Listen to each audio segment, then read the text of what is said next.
Bab baru baru.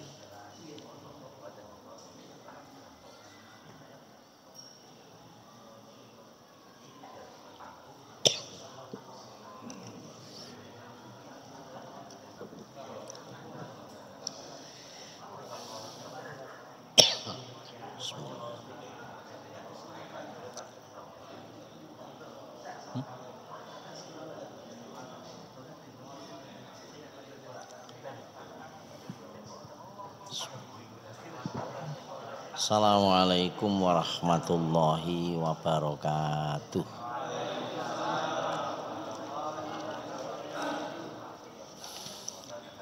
Alhamdulillahi rabbil alamin. Wassalatu wassalamu alal anbiya'i wal mursalin. Asyhadu an la ilaha illallah wa asyhadu anna Muhammadan abduhu wa rasuluhu la nabiyya ba'dah. Allahumma sholli ala Muhammadin wa ala alihi wa ashabihi wa man tabi'ahum bi ihsanin ila yaumiddin. Rabbi shrahli sadri wa yassirli amri wahlul 'uqdatam min lisani yafqahu qawli. Allahumma aftah masami'a qalbi li dzikrika warzuqni ta'ataka wa ta'ata rasulika wa amalan di kitabik. Amin.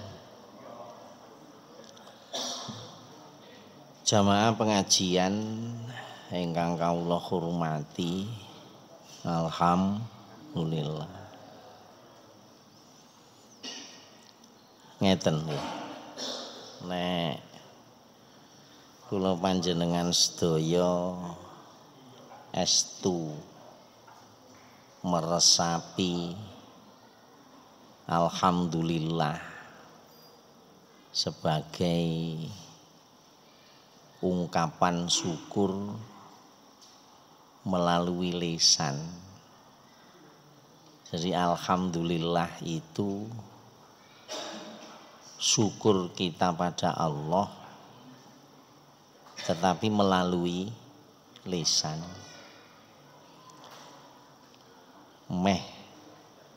Sedaya umat Islam niku saged nglampahi. Umpamane kula kali panjenengan sedaya kersa ngraosaken makna alhamdulillah sebagai ungkapan syukur. Mungkin panjenengan saged ningali salah satu ayat di dalam surat 11 Pak Wagi. Tenggene surat 11 surat Hud ayat 9, 10, 11 niku perlu kirane kula panjenengan sedaya melangsungkan muhasabah. Indah Allah mendidik kita untuk menjadi makhluk yang bersyukur. Ten gene ayat niku Gusti Allah nyeritakaken ngeten. Wala in adzaqnal insana minna rahmatan summa naza'naha minhu innahu layausung kafur. Unine ayat niku ngaten. Ya napa wae? Dan jika kami rasakan kepada manusia, nggih, sik. Wala in adzaqnal insana lamun toh ingsun Allah niku adzakna nyenggolno rasa bahasa kula. Disenggolno al insana ing menungso minna saking ingsun Allah. Dari kalimat itu kan memposisikan setuhune sing kuwasa iku Gusti Allah. Menungso niku kala-kala malah dadi nang pati rasa.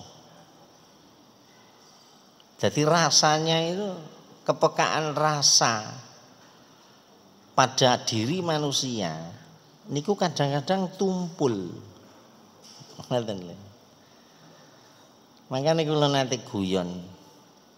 Memang pekerjaan menunggu itu adalah membosankan.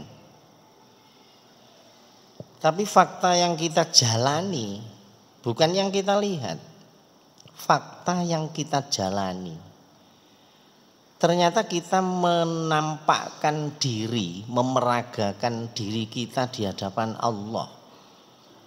Ngenteni itu ternyata kita ya happy-happy saja. Iya ta? Kula panjenengan so asline iku lak ngenteni mati. Lho. Dan itu pasti dan sampai sekarang tidak satu pun kita temukan orang yang bisa membantah. Kula panjenengan so sampai sekarang nggak menemukan ada orang mengemukakan pendapat yang isinya adalah bantahan. Bahwa kita ini sesungguhnya sedang menunggu kematian. Tapi engkau sunyatane tiba-tiba awak ngenteni mati ku ya tenang kok. Malah tawa. Klendran salat jamaah ya gak duwe rasa rugi. Nggih ta? Nglakoni maksiat apa meneh maksiate ketutup rapet nyatane ya jek iso guyu. Katutan donya brana ni wong nyatane ya gak duwe rasa terhantui oleh dosa dan tanggung jawab. Kan faktanya seperti itu. Jadi kula ngalih panjenengan sedaya memang dari sudut pandang kehidupan sosial kula panjenengan so ngenteni iku ya jenuh. Apa meneh ngenteni 2024 tambah.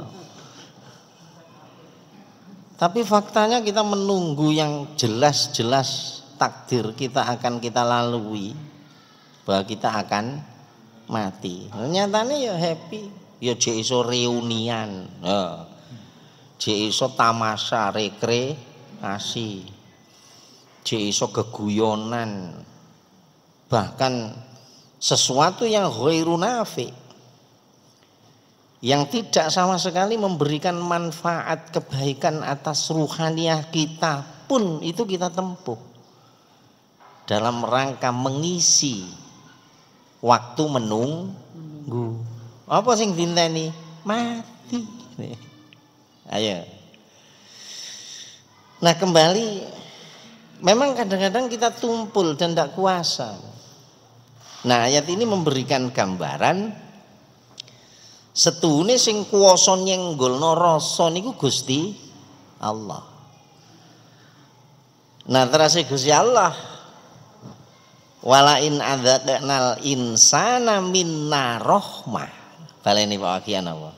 Dan jika kami rasakan kepada manusia suatu rahmat atau nikmat dari kami. Lah.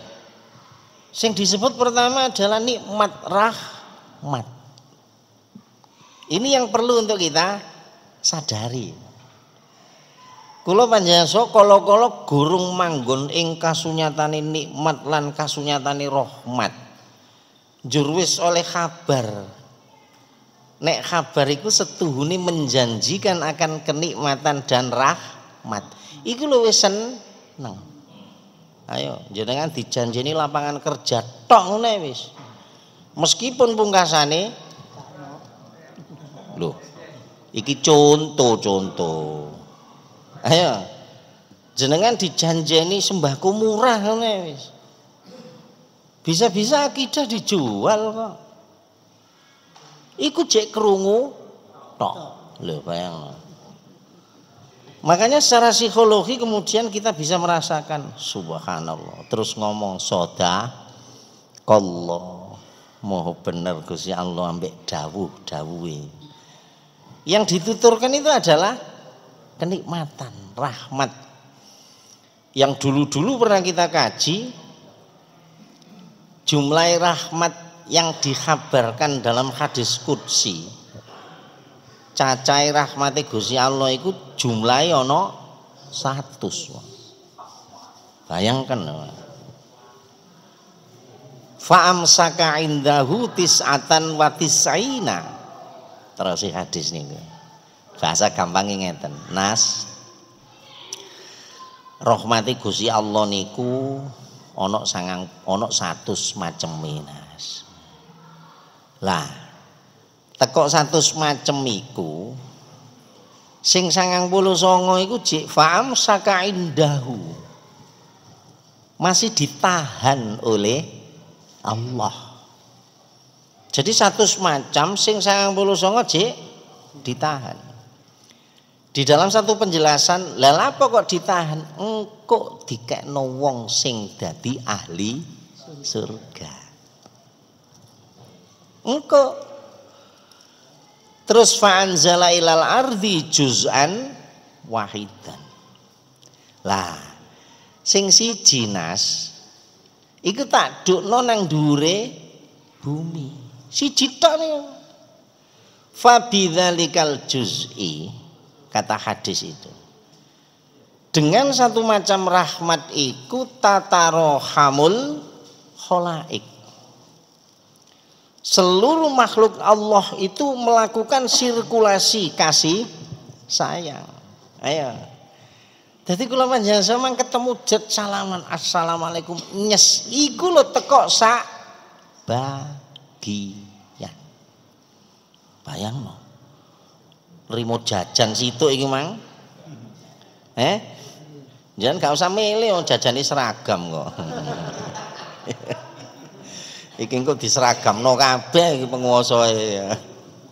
Mulai teko dhuwur sampai nisor kabeh ngomong kecuali Papua.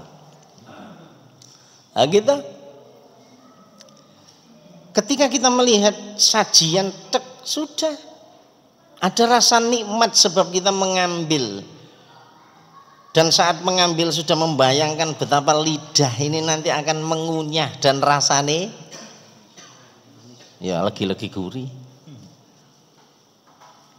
Itu adalah salah satu dari cuwilan rahmati Gusti Allah sing jumlahe 1. Sampai di dalam hadis itu digambarkan hatta tarfa'udda batu an hafiroha khosyata ayyusi baha.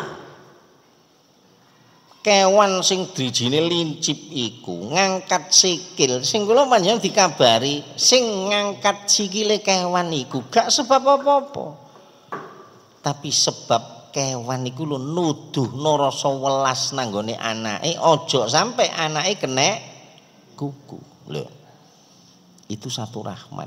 Logikane wong Islam iku mestine tidak mencukupkan diri dengan kenikmatan rahmat sing wis dirasakno nggo dhuwur bumi. Ngono ae royoan. Wa ma arsalnaka illa rahmatan. Iya sih.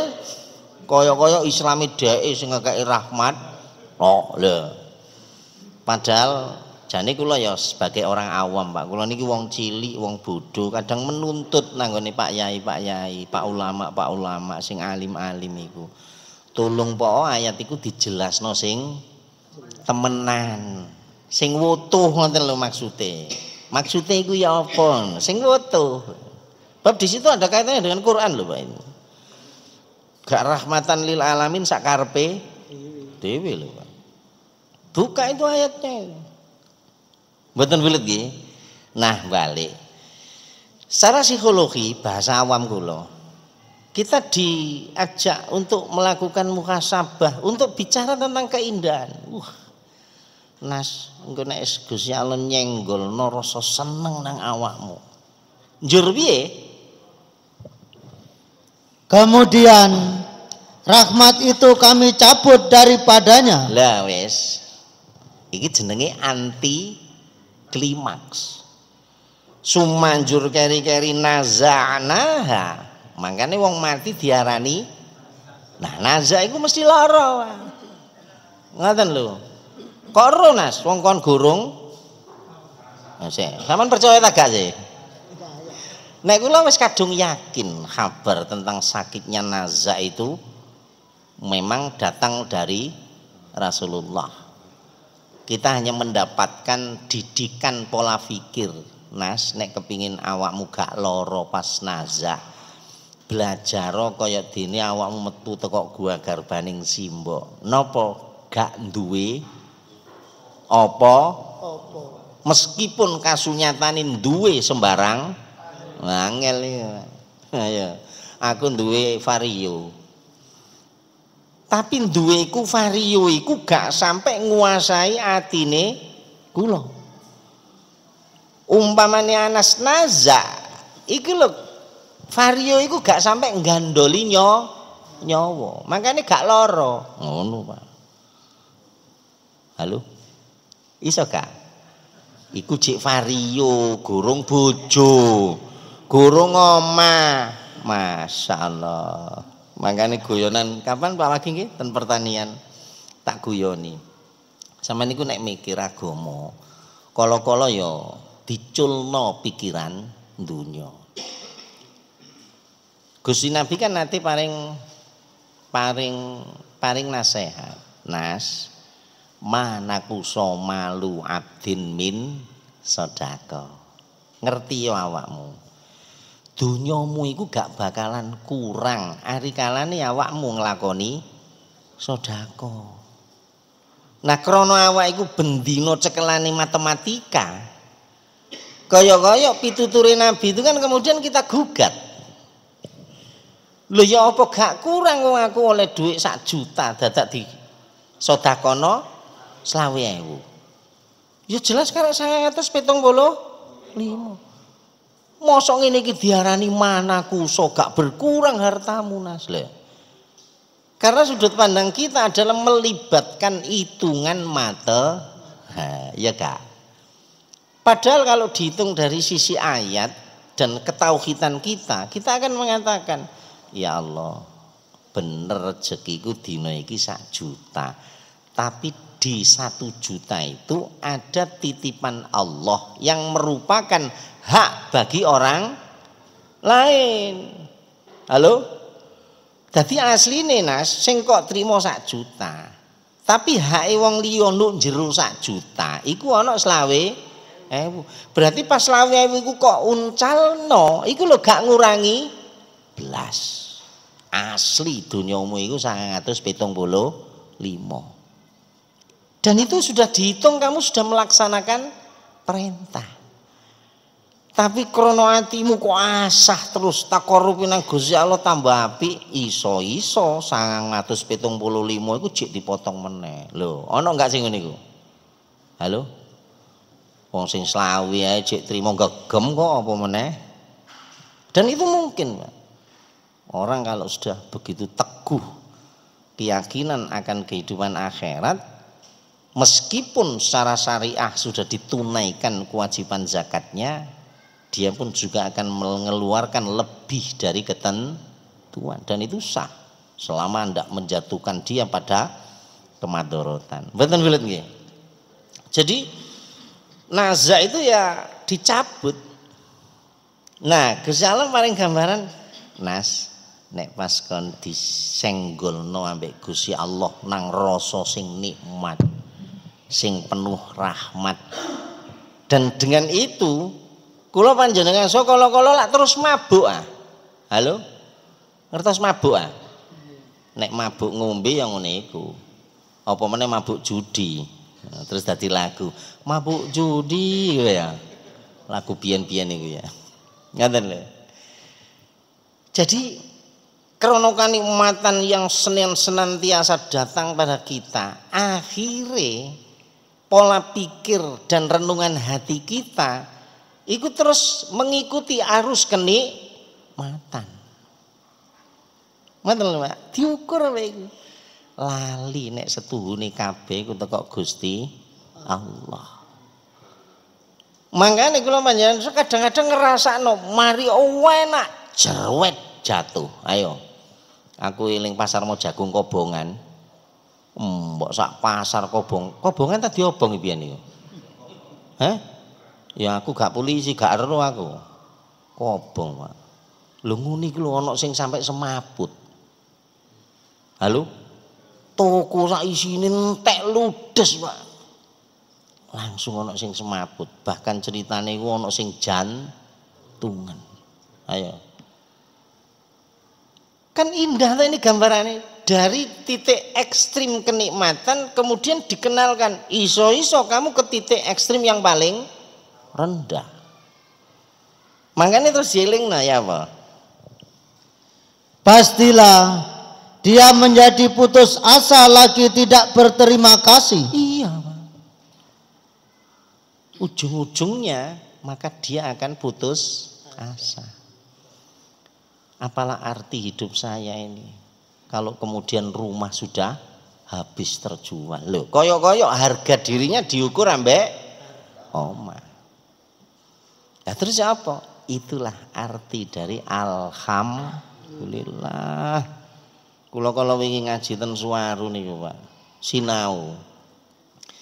Tibake sing lillah iku gak mung sak derma alhamdulillah. Nek alhamdulillah kan nanti kula sampekno napa mawon peparingi Gusti Allah sing sarana iku kula kali panjenengan sedaya patut nrimo pinuji. Dadi sebab Anas sugih apa meneh ditambah loman. Kira-kira Anas iki pantes nggak nek dilem? Halo? Sampeyan kok gak percaya aku sih? Misalnya Pak Wagi engko ngomong Pak Jokowi kena pasal, ya. Pak Wagi sugih. Njur kelakuane Pak Wagi iku nyoh. Nalar kita akan mengatakan keadaan Pak Wagi dan perilakunya yang seperti itu kan layak untuk mendapat pujian. Lagi nek Pak Wagi gak sadar, maka dia akan mabuk pujian. Makanya ana wong sing gila, gendeng ambek pangalem bono. Nek gak dilem iku moring-moring pol wis. Nggih ta? Lho, tibake sing teke Gusti Allah tenggene Quran iku gak trimo alhamdulillah. Kuwat apa? Ana walillahi syafa'atu jami'a. Syafaat itu sesungguhnya milik Allah. Walillahil hujjatul balighah. Hanya milik Allah lah penjelasan yang paling benar. Ana menelillahi ma fis samawati apal jenengan. Wis kapan-kapan disinau. Mboten bulet nggih. Sik dilengkapi Wagi. Ayat berikutnya. Dan jika kami rasakan kepadanya kebahagiaan sesudah bencana yang menimpanya. Nah. Bagus mboten? Tapi Nas, menungso iku nek tak senggolno nikmat sing tekoni kenikmatan iku sawise dheke sora ketula. Ayo. Misale panjenengan sugih terus dikai hadiah sepeda, ngono ngefek gak? Pak Agi. Sampeyan sugih terus dikai hadiah sepeda. Hadiah sebab lulus gambar iwak. Misale ya Kang efek toh? Tapi di posisi Pak Wagi bertahun-tahun bekerja dan mengimpikan dia ingin punya sepeda. Dan dengan gambaran, dengan impian ada sepeda, maka efektivitas saya mengatur waktu ngaji, ngatur nyambut gawe, insya Allah lebih ringan. Bertahun-tahun, tiba-tiba terus oleh hadiah sepeda, meskipun modalnya mek gambar kok ro sampean. Lho rasane sepeda itu kira-kira napa? Loh, seperti itu Allah mendidik kita untuk senantiasa memuhasabah, praktek kesyukuran. Makane balik alhamdulillah aja lali. Termasuk dalu niki kula panjenengan saged sareng-sareng lelenggahan tolabul ilmi, silaturahim, lajeng salat jamaah. Ini sudah luar biasa. Makanya monggo disyukuri, mudah-mudahan ke depan Allah senantiasa menambah kebajikan dan kenikmatan-kenikmatan yang lain. Iki jek mukadimah lho. Ya, timbangane tak gawe mukadimah pertama-tama, enggak enak ta ya. Langsung tak lebokno ayat. Sholawati kapan-kapan ae. Nggih ya. Pun sakniki hadis pinten lagi? Hadis 2. Ya napa lagi?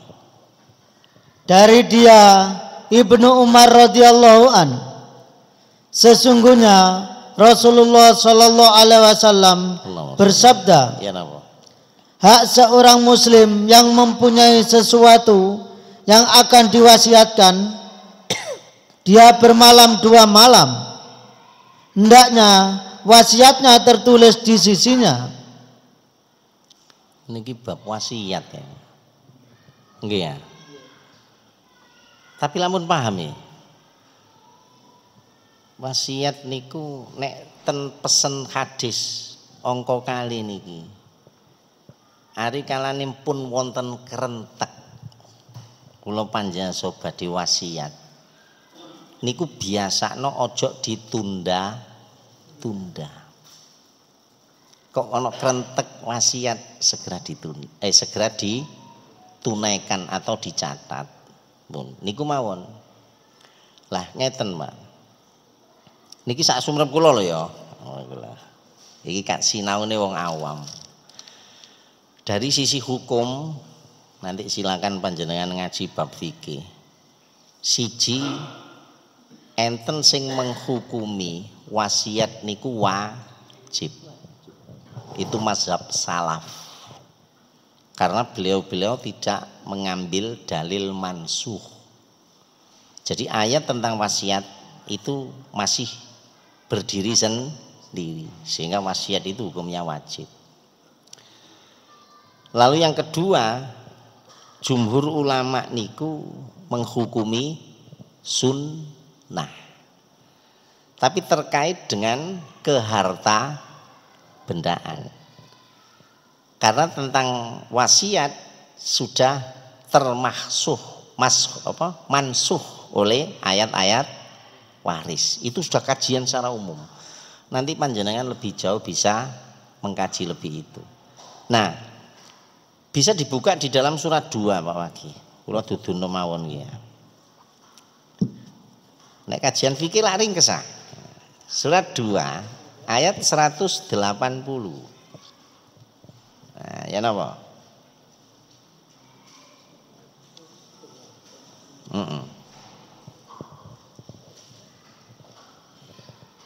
Diwajibkan atas kamu apabila seorang di antara kamu kedatangan tanda-tanda maut. Tandane mati napa mawon? Lho ayat iki lak ngomong sih. Kutiba den wajibaken alaikum antaraning sira kabeh he wong Islam. Idza hadara ari kalane wis hadir. Ari kalane wis tumeka. Ahadakum ing suwijining sira al mautu tegese tanda kematian. Pun monggo bee wane wis putih. Itu sudah boleh.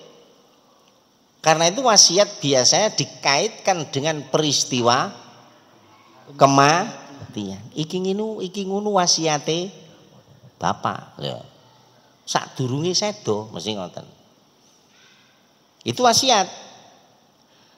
Meskipun tidak ada kaitannya dengan kematian, wasiat pun sebetulnya juga boleh. Wasiat dengan nasihat itu hampir sama. Jadi pesan yang dimasukkan dalam hati seseorang, dikesankan begitu kuat. Dikesankan begitu kuat agar nantinya itu bisa ditunaikan. Itu namanya wasiat atau nasihat. Kalau wasiat butuh saksi, kalau nasihat tidak butuh saksi. Nanti kita masuk ke situ. Jadi pengertian dasarnya seperti itu. Makanya kula panjenengan saya nek ana wong ngomong wasiat itu hubungannya mbek kematian, gak usah diperdebatkan sebab ayate ancene ngomong nek wis tumeka ing antaraning sira tondo-tondo mati. Ya napa? Jika ia meninggalkan harta yang banyak, terus berwasiat untuk ibu bapak, terus dan karib kerabat, terus secara makruf. Nas, nek awakmu bagian teko 9 naga, berarti sugih ya? Awake lak sugih ta ya? Nek awakmu sugih, Nas. Njur awakmu dhewe ngrasa nek tondo-tondo matimu iki wis gak suwe. Awak loron. Wingi tahu rada mbliyut, mari ngono sampai mlebu nang rumah sakit. Boleh itu. Kula panjenengan saya kemudian memutuskan, wah iki berarti awak wis wayah. Wayah apa? Wayahe untuk memberikan wasiat. Di ayat ini disebut lil walidaini, untuk 2 orang tua. Wal aqrabin, kaum kerabat, bil ma'ruf, dengan patut. Selama itu bukan bagian dari ahli waris. Mboten bulet nggih? Mangke jangan ngaji ahli waris ya. Jadi kula mati ninggal warisan. Maka ada jenenge zawil furud, orang yang berhak atas harta yang saya tinggalkan. Bagian-bagiannya ada nanti dibuka di dalam surat 4:11 ke atas itu. Nah, kalau atas ahli waris, maka kita tidak boleh memberikan wasiat atas harta kepada mereka yang ahli waris. Jadi kula ninggal anak lanang terus tak wasiatno engko iki gawe kon, oleh, karena sudah ada bagian. Pun nggih? Haqqan 'alal muttaqin. Ya napa? Ini adalah kewajiban atas orang-orang yang bertakwa. Nah, dari sinilah kemudian jumhur menyatakan mazhab salaf menyatakan wasiat itu hukumnya wajib. Mboten bulet. Tapi kalau jumhur menyatakan sunnah.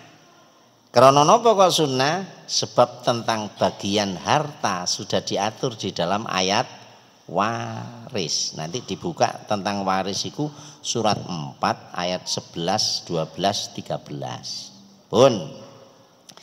Terus bagian apa? Ayat berikutnya. Maka barang siapa yang mengubah wasiat itu, terus setelah ia mendengarnya, maka sesungguhnya dosanya adalah bagi orang-orang yang mengubahnya. Nah, karena wasiat itu membutuhkan saksi. Njur saksi niku kok dadak ngerubah isi dari wasiat. Maka yang berwasiat tidak lagi menanggung dosa. Yang menanggung atas dosa merubah isian dari wasiat itu adalah ya saksi itu sendiri. Njur ditutup ya napa? Sesungguhnya Allah Maha mendengar lagi Maha mengetahui. Itulah didikan Quran. Rata-rata penghujung ayat itu mesti mengingatkan tentang ketauhidan.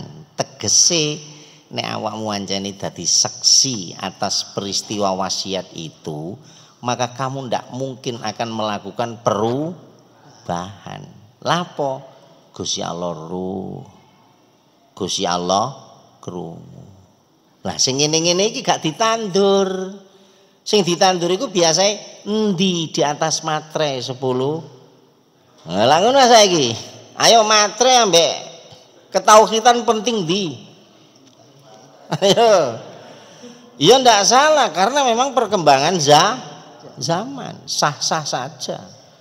Tapi Islam pertama mendidik senantiasa disandarkan pada prinsip tauhid. Makanya wong iku nek imane apik, mesti kelakuane apik. Atau sawang sulit nek kelakuane elek, mesti prinsip la ilaha illallah gak menjamin. Masih tahu awakmu ngomong la ilaha illallah ping 1 juta. Tapi kelakuannya jelek. Tak bisa. Makanya ayat itu rata-rata mesti ditutup dengan asmaul husna. Karena itu akidah, ngaten lho. Innallaha samiun alim. Gusti Allah ngerti. Gusti Allah ya maha ngrungu. Dadi peristiwamu waktu nyeksekno ana wasiat teko wong iki gawe iki. Iku lho wis dalam penguasaan pendengaran Allah. Dalam penguasaan pengetahuan Allah. Asline bondo iku wis cukup. Ngoten lho. Cuman karena zaman kemudian membutuhkan secarik kertas. Nah, itu sing kemudian tanpa sadar menggeser nilai-nilai tauhid. Akhirnya ngoten, Pak. Pun monggo dipenggalih dhewe. Terus akan tetapi barang siapa khawatir terhadap orang yang berwasiat itu berlaku berat sebelah atau berbuat dosa, terus lalu ia mendamaikan antara mereka, maka tidaklah ada dosa baginya. Nah, faman khofa mim musin janafan au isman fa aslaha bainahum fala isma alaihi. Tapi jika dipandang orang yang berwasiat itu nanti berlaku tidak adil, maka bolehlah secara terbuka bermusyawarah. Biyen niku ngene ceritane, ya itu kan sudah masalah keperdataan. Pun nggih, tak terus namanya. Cek ini ngertos banyak. Di dalam surat 5 ayat 106. Surat 5 ayat 106. 5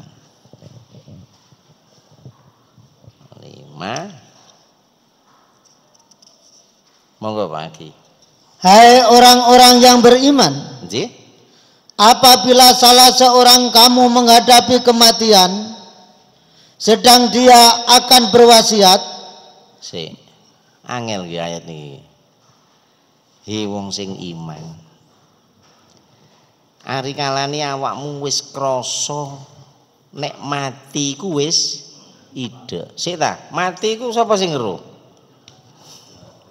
Halo? Kula panjenengan so gak tahu, Pak. Kapan mati itu kita nggak tahu. Karena kematian itu adalah urusan gaib. Karena urusan gaib, maka agama itu biasanya hanya menuntun nah. Hanya faktor iman. Yakin. Lah, kulo kali panjenengan akhirnya kan terus memahami idza hadara ahadakumul maut, ketika tanda-tanda mati itu sudah datang, mangkane terus ono penjelasan nas wanmu wis cukup lho. Iku pertanda nek awakmu wis katene ngono mestine aja wan cukul tambah kelakuane gak nas wingi pas rendeng awakmu iku kena demam gak mari iku nuduhno stamina kamu menghadapi musim dingin itu sudah tidak seperti dulu. Iku jenenge idza hadara ahadakumul maut. Ngoten lho. Dan itu masing-masing orang punya tanda-tanda seperti itu. Kula panjenengan nek wis ngadeg kok mblit-mblit, wah iki wis tandha iki. Tapi kan awak wis gak mikir wasiat ngene iku ya. biasa. Oh, awak darah rendah, mari ngono tuku apa? Ngono iku sih. Kok belut-belut, waduh darahnya munggah lho. Ya sah-sah saja. Tapi ayat ini menyatakan wong iman nek wis krasa ideke wektu matimu, maka bahasa kita adalah siji wis tuwek, uwan cukul, mari ngono terus mulai lalian. Apa meneh? Ngadeg mliut, ndelok dhuwit waras. Ngono ya. Ya monggo lah, masing-masing orang punya sendiri. Terus ana lagi. Maka hendaklah wasiat itu disaksikan oleh dua orang yang adil di antara kamu. Terus atau dua orang yang berlainan agama dengan kamu. Mboten bulet nggih. Nek ndelok ayat iki berarti idza hadara ahadakumul maut, itu posisinya masih posisi sadar. Ayo. Saya celuken saksi sing adil. Misale kula wis awak kok rada mbliut, sing rendeng wingi wis misale ngene. Itu boleh. Ngoten lho. Terus apa lagi? Jika kamu dalam perjalanan di muka bumi, terus lalu kamu ditimpa bahaya kematian, kamu tahan kedua saksi itu. Terus sesudah sembahyang untuk bersumpah. Sampai urusane niku umpamane aku dalam perjalanan. Njur kok krasa mbliut ketoke aku wis katene mati. Nah itu boleh, tolong saksikan. Saya akan wasiat begini. Terus ya apa? Lalu mereka keduanya bersumpah dengan nama Allah. Jika kamu ragu-ragu, terus demi Allah, kami tidak akan menukar sumpah ini dengan harga yang sedikit untuk kepentingan seseorang. Biyen niku ngoten, Pak. Misale kula wong ado terus lunga mampir nang masjid, kok rada ampeke kumat. Aku njeluk nang takmir, tolong nggih.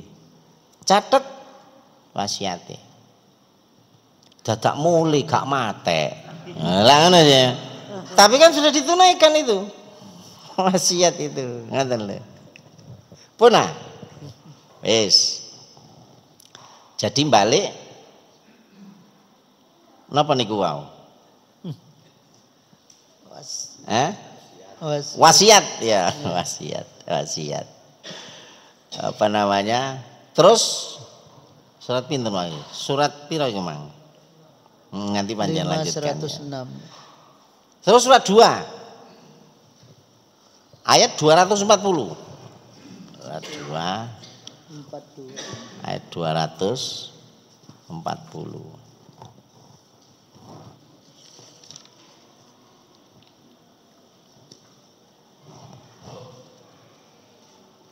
240.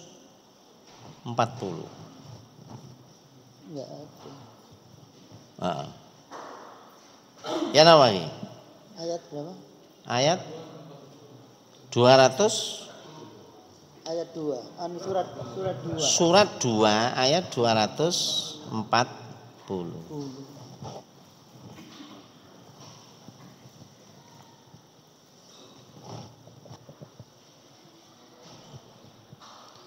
Dan orang-orang yang akan meninggal dunia di antaramu dan meninggalkan istri, hendaklah berwasiat untuk istri-istrinya. Terus? Yaitu diberi nafkah hingga setahun lamanya, dengan tidak disuruh pindah dari rumahnya. Iki bojone akeh berarti ya. Saya balen apa? Dan orang-orang yang akan meninggal dunia di antaramu. Berarti guru mati toh? Belum. Lah, ya napa? Dan meninggalkan istri, hendaklah berwasiat untuk istri-istrinya. Ya apa carane?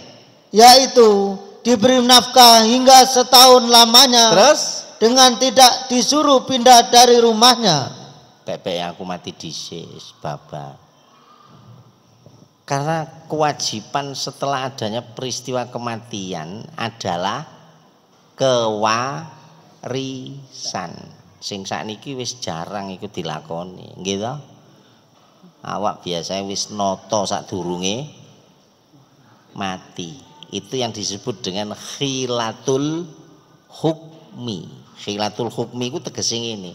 Cek gak berlaku hukum waris sadurunge aku mati. Aku iku wis gak duwe apa-apa.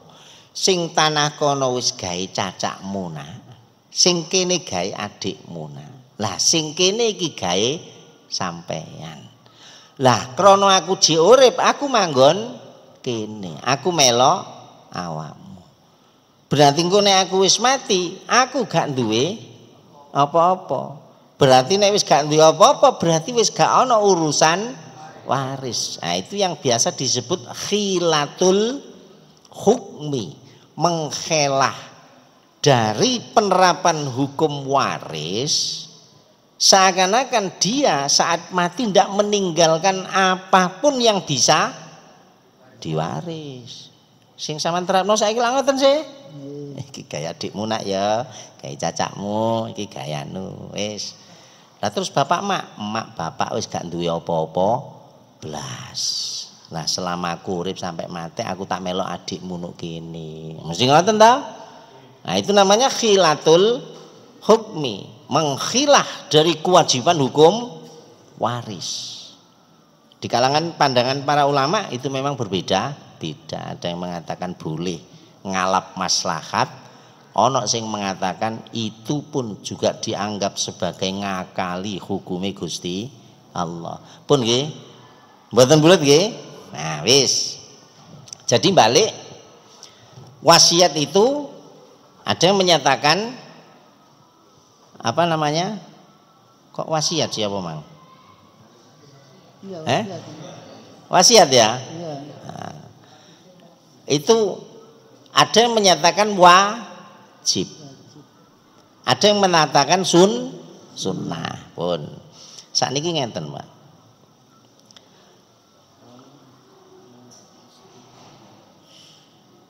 Wasiat hadisnya mah apa sih? Wasiat. Iya. Hadisnya diwasiatkan. Lalu bermalam. Oke, wasiat nggih. Nah, ngeten Pak.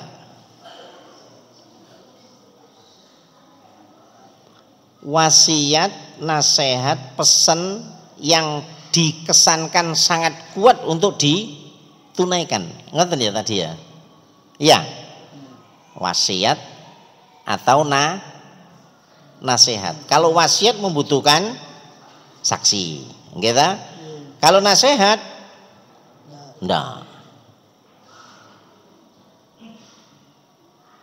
Pun, enten dalil niku ngeten, Pak. Apa? Nasihat sama wasiat ya. Nek tenggene nasihat itu ada dua macam. Ono nasihat sing bener, ono nasihat sing gak bener. Itu nasihat tanpa butuh saksi. Kalau wasiat tadi butuh saksi ya? Saksi. Saya tak kayak contoh. Di surat 7 ayat 21. Di surat 7 surat Al-A'raf ayatnya 21.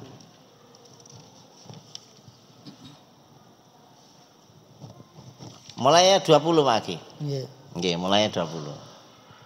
Ya, maka setan membisikkan kepikiran jahat kepada keduanya untuk menampakkan kepada keduanya apa yang tertutup dari mereka, terus yaitu auratnya. Terus dan setan berkata, Tuhan kamu tidak melarangmu dari mendekati pohon ini, terus melainkan supaya kamu berdua tidak menjadi malaikat atau tidak menjadi orang yang kekal dalam surga. Ikhlas ceritane pohon khuldi.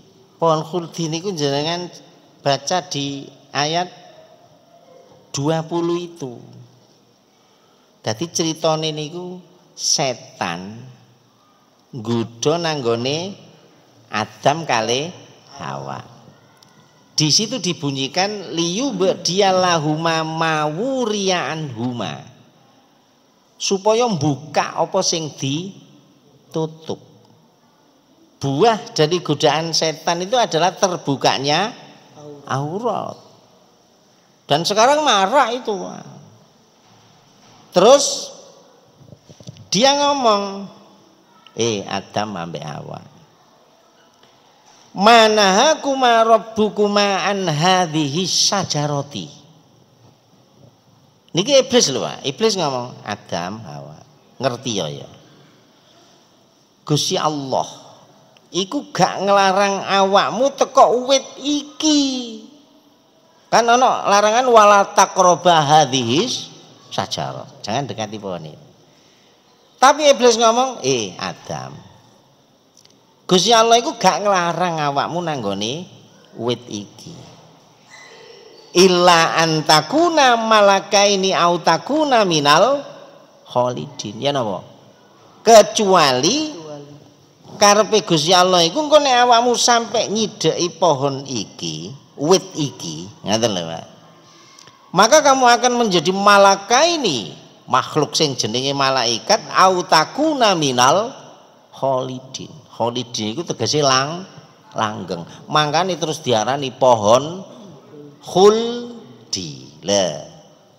Kula panjenengan cerita pohon khuldi dari ayat ini.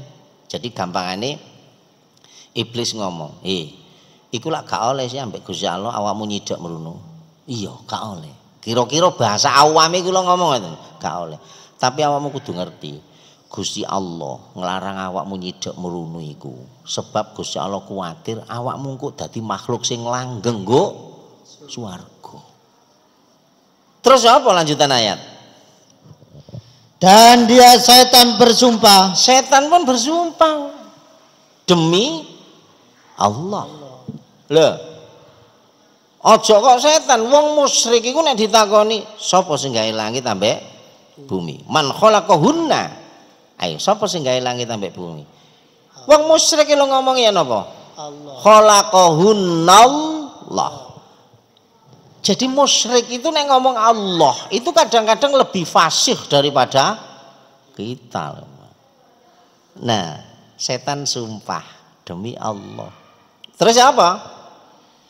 Kepada keduanya, sesungguhnya saya adalah termasuk orang yang memberi nasihat kepada kamu berdua. Innilakuma laminan nasihin. Setan iki iso ngomong. Ngene lho Adam. Aku ngomong ngene iku gak ono maksud liya. Aku iku mek nuturi tok. Aku ngandani demi baiknya kamu. Padahal di awal Allah sudah mengatakan wala taqraba hadhis syajarah. Sehingga nasihat itu bisa dimanai hati-hati. Ono nasihat sing hok, lho mali bahasane lak ngono sih, Pak.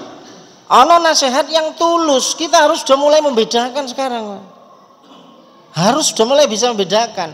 Nasihat sing hok itu seperti nasihatnya setan. Wong jelas ambek Gusti Allah aja ide-ide wit iki. Lah ngono sih. Terus setan ngomong, Adam, ngerti yo. Gusti Allah nglarang awakmu nyidek mrono iku asline mek duwe kuwatir engko nek awakmu sampai nyekel buah iku, awakmu kok langgeng nggo swarga. Aku ngomong ngene-ngene iku gak sebab apa-apa. Aku mek ngandani awakmu. Lho, akeh enggak bahasa ngoten niku. Padahal itu adalah misi dari iblis. Lah. Tapi juga ada nasihat yang baik. Nanti panjang lihat ya di dalam surat 28 ayat 20. Itu nasihat pada masa Nabi Musa. Surat 7 ayat 79. Itu ceritanya Nabi Soleh. Jadi dinasehati sama. Nah kalau wasiat itu butuh 2 saksi. Boten bulat nggih? Halo? Boten bulat nggih? Kalau nasihat itu bisa menjadi hak. Makanya ono hakul muslim alal muslim situn. Hak sesama muslim itu ada 6. Satu diantaranya itu adalah idzastan sohaka fan sohhu. Nas nek ono dulurmu teko nang awakmu njur njaluk nasihat, maka fan sohhu, wong sing teko iku duwe hak dinasehati, kamu yang didatangi wajib memberikan nasihat. Tapi ono wong saiki ngene iku. Halo? Wong disiapi nasihat bersama gak gelem teko kok. Ngoten lho. Mboten bulet nggih. Nah, jadi kembali kalau wasiat siji iku biasa terkait dengan harta benda. Dan ini hukumnya wajib ditunaikan. Loro biasa ono hubungannya ambek kematian. Meskipun pada prinsipnya ada banyak ayat yang menjelaskan wasiat itu juga di masa masih hidup. Lalu sing nomor 3, nek wasiat itu biasa ono saksi. Tapi nek nasihat mboten. Lajeng wasiat niku biasa, bukan biasa, ketentuannya itu tidak boleh dari 1/3 harta waris. Jadi misalnya kula duwe dhuwit 1000, gak oleh iki engko nak sing 350 tak wasiatno gawe adikmu yo. Apa meneh nanggone ahli waris, itu tidak boleh. Kemudian termasuk di ayat 220 tadi ya, wasiat pada istri. Ari kalane kula panjenengan sedaya wis mati ya. Terus kan ana bojo. Kewajiban setelah peristiwa kematian itu kan waris asline loh ya. Di Anas mati. Iki mestine anake Anas, bojone Anas lungguh bareng terus ngomongno waris. Tapi wong Jawa komentare gak enak. Kuburane Anas lho gorong. Kok iso awakmu ngomong? Lah sebab sampean kakean adat. Adatmu kesuwen masalahnya sampai perang puluh. Kalau sudah Anas mati, kewajiban pertama adalah waris. Ngeten lho. Anak-anake Anas, bojone Anas kumpul. Iki oleh sakmene wis terus diwasiatno. Engko nek wis warisane wis mari, makmu aja kok kongkon ngalih. Tapi saiki lak gak mlaku ngoten niku. Lha ngoten. Mangkane ana khilatul hukmi, menghilah hukum waris sehingga kaya-kaya aku engko nek wis mati, aku wis gak duwe apa-apa blas. Lah lapo? Lah sing tanah kono gawe cacakmu, sing kono gawe adikmu, lah sing kene gawe awakmu. Engko nek aku mati, pokoknya selama aku gurung mati, aku melok adikmu iki. Engko nek wis aku mati, aku gak duwe apa-apa. Berarti urusane waris wis ana. Mboten bulet nggih? Mboten bulet nggih? Nah, kula panjenengan sok bek-beke duwe krentek babakan wasiat. Di hadis tadi diharapkan ojo biasa ditunda. Tapi nek dunyane mek titik aja mikir wasiat kok. Nggih. Pun mboten bulet nggih.